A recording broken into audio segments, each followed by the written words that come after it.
how to log out of Outlook. In this video, I'm going to show you how to log out or remove your account from Outlook on a PC or laptop. And if this video helps you, please consider giving it a like and also subscribe to my channel because that really helps me out.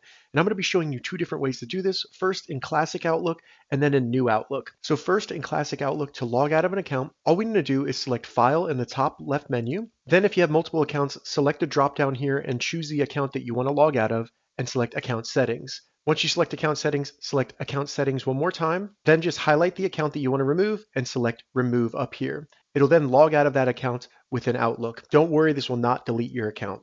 Now to remove an account in New Outlook, all we need to do is select the gear in the top right. In the settings, make sure you have accounts selected in the left menu. Then you should see a list of the accounts that are signed into your Outlook. Choose Manage next to the account that you want to remove. Once you've selected it, scroll all the way down to the bottom and you'll see Remove Account from Outlook. It does say removing your account does not delete it, so we're just logging out. So select Remove, then confirm you do indeed want to remove this account from your Outlook by selecting Remove.